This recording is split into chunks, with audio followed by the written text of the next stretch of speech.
Good morning class fourth. बच्चों आज हम क्लास फोर्थ में आपको ये जो आपकी ग्रामर बुक है इसका लेसन पढ़ाएंगे 30 सेंटेंस यानी वाक्य। ठीक है, ये देखिए ये आपका लेसन है, ये यहाँ से ये देखिए ये आपका दिया है पेज नंबर 89 पे। सॉरी विराम चिन्ह पढ़ाएंगे, हमने वाक्य गलत लिख दिया बच्चों।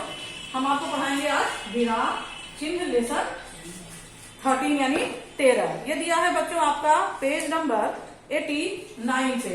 अब आप लोग जान गए हैं कि विराम चिन्ह क्या होता है, इससे पहले भी आप लोग ये पढ़ चुके हैं, समझ में आया?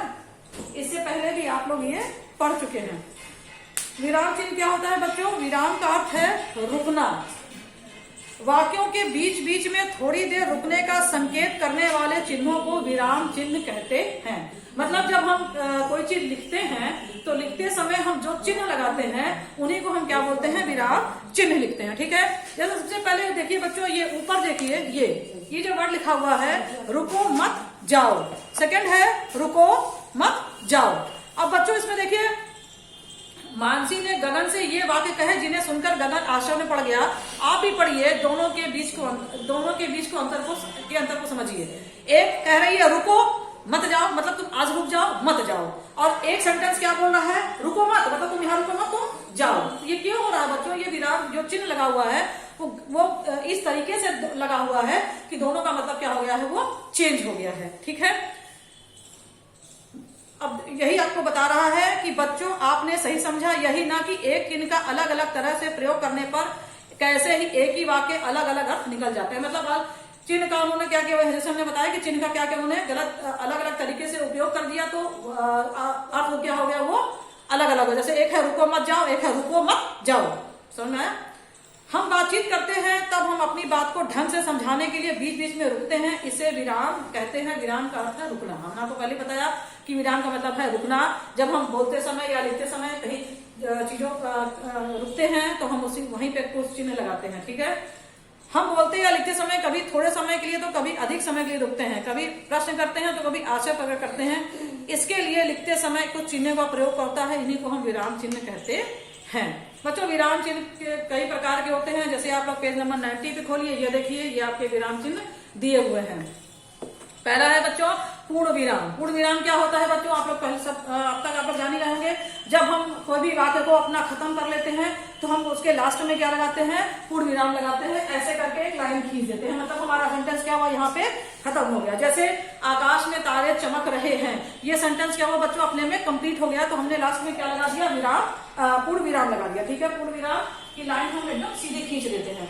फिर है अल्प विराम। अल्प विराम मतलब इसमें होता है बच्चों बोलते या पढ़ते समय हम जहां थोड़ी देर के लिए रुकते हैं वहां अल्प विराम लगाते हैं। अल्प विराम मतलब होता है बच्चों कॉमा। ये देखिए ऐसे लगता है, समझ में आया?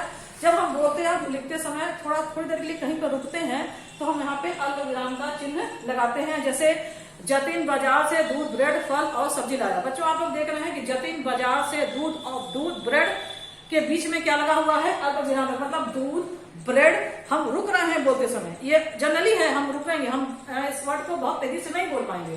तो दूध, ब्रेड, फल और सब्जी लगाए। बच्चों फल और सब्जी के बीच में नहीं लगाए क्योंकि ऑलरेडी वहां पे और लगा हुआ है, तो वहां पे हम अल्प विराम नहीं लगाएंगे। केवल हम दूध और फल के बीच में में ही अल्प विराम लगा हुआ है। थर्ड है बच्चों प्रश्नवाचक। प्रश्नवाचक का चिन्ह होता है ऐसे करके ये। इसका मतलब क्या होता है? प्रश्न पूछते या लिखते समय वाक्य के अंत में प्रश्नवाचक चिन्ह का प्रयोग किया जाता है। जब हम कोई बच्चों प्रश्न संबंधित ऐसा कोई वाक्य लिखे जो प्रश्न पूछ रहा हो तो हम वहां पे अंत में क्या लगाते हैं? ये वाला चिन्ह लगाते हैं। जैसे तुम कैसे हो, तो तुम कैसे हो क्या बच्चों? ये प्रश्न से संबंधित वाक्य है, तो हम लास्ट में इसमें क्या लगाएंगे? आपका क्वेश्चन मार्क लगाएंगे। ठीक है, जैसे आपकी बुक में लिखा हुआ है धीरज तुम क्या कर रहे हो, तो लास्ट में क्या लगा हुआ है? प्रश्नवाचक चिन्ह लगा हुआ है। फिर है विस्मयादि बोधक। विस्मयादि बोधक क्या होता है बच्चों? ऐसे करके एक लाइन नीचे बिंदी लगा दीजिए, मतलब आप लाइन खींचिए और नीचे क्या लगा दीजिए? एक बिंदी लगा दीजिए, डॉट लगा दीजिए। तो ये क्या होता है बच्चों? हर्ष, खुशी, दुख, आश्चर्य और घृणा आदि के भावों को प्रकट करने वाले वाक्यों में इस विस्मयादि बोधक का प्रयोग किया जाता है। जैसे मतलब हर्ष मतलब खुशी, दुख, आश्चर्य जैसे जो सेंटेंस होते हैं उसको प्रकट करने के लिए हम क्या लगाते हैं? विस्मयादि बोधक लगाते हैं। जैसे अरे, आपने देखा ना आपकी बुक में लिखा हुआ अरे, अरे के बाद क्या लिखा हुआ है? यह क्या लाए। समझ में? फिर है वाह। वाह में मतलब हम आश्चर्य या खुशी प्रकट कर रहे हैं, वाह कितना सुंदर, कितना बड़ा भवन है। चलिए बच्चों, आई होप कि आप लोगों को ये विराम चिन्ह समझ में आ गया होगा। अब आइए इसकी एक्सरसाइज की ओर। पेज नंबर 91 पे एक्सरसाइज दी हुई है, ये देखिए। पहला है क्वेश्चन, ठीक है।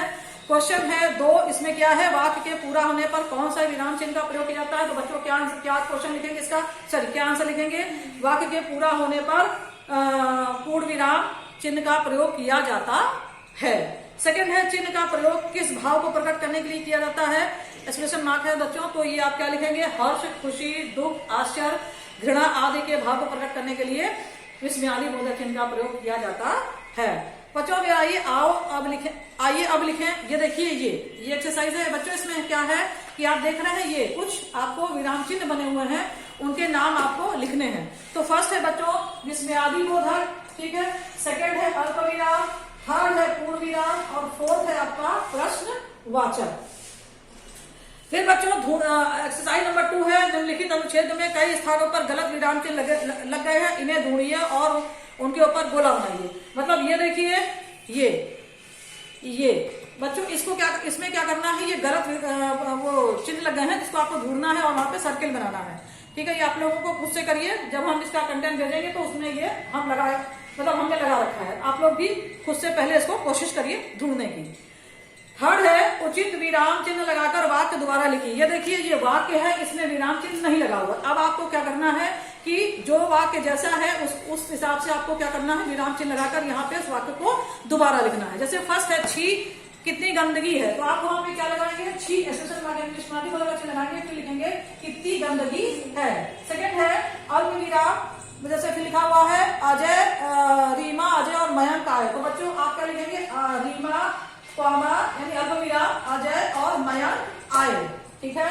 थर्ड है मीरा, पायल और दिव्या कब आए, तो आप देखेंगे यहाँ पे लास्ट में ये प्रश्नवाचक संबंधित वर्ड है, तो आप वहां यहाँ पे क्या लगा देंगे, प्रश्नवाचक चिन्ह लगाएंगे, ठीक। फिर फोर्थ है तुम देर क्यों कर रहे हो, इसकी भी बच्चों आप लोग प्रश्नवाचक चिन्ह लगाएंगे। लास्ट है आज मौसम बहुत सुहावना है, तो आप क्या लगा देंगे लास्ट में, इसके पूर्ण विराम लगाएंगे, ठीक है। फिर पेज को टर्न करिए बच्चों, पेज नंबर 92 पे आइए। ये देखिए ये आपका 92 पेज है, ये MCQs है बच्चों। इसमें क्या करना है, सही विकल्प पर चिन्ह लगाना है। मतलब फर्स्ट है वाक्य के होने की सूचना किस विराम चिन्ह से प्राप्त होती है, तो आप किस विराम चिन्ह से प्राप्त होती है बच्चों, आप लोग लास्ट वाले पे टिक करेंगे, यानी फिफ्थ वाले पे जहाँ पे पूर्ण विराम का चिन्ह बना हुआ है, ठीक है। सेकेंड है क्या तुम अभी तक तैयार नहीं हुए, वाक्य में कौन सा चिन्ह लगेगा, कौन सा चिन्ह लगेगा बच्चों, ये बताइए। वेरी गुड, ये प्रश्नवाचक संबंधित है, तो आप लोग क्या लगाएंगे वहां पे, क्वेश्चन मार्क लगाएंगे। मतलब आप लोग किस पे टिक करेंगे, फर्स्ट वाले पे टिक करेंगे, क्योंकि फर्स्ट पे आपका क्वेश्चन मार्क का चित्र बना हुआ है, मतलब क्वेश्चन। फिर फोर्थ है वाक्य में थोड़ी देर रुकने के लिए किस चिन्ह का प्रयोग किया जाता है, तो आप लोग बच्चों सेकंड पे टिक करेंगे, अल्प विराम का चिन्ह जहां पे बना हुआ है। ये देखिए ये ऐसे, ये देख रहे हैं ये यहाँ पे। चलिए बच्चों, अब आपका ये जो लेसन 13 है विराम चिन्ह, ये यही पे खत्म होता है। नेक्स्ट लेसन में हम आपको, नेक्स्ट वीडियो में हम आपको एक नया लेसन पढ़ाएंगे, ठीक है बच्चों।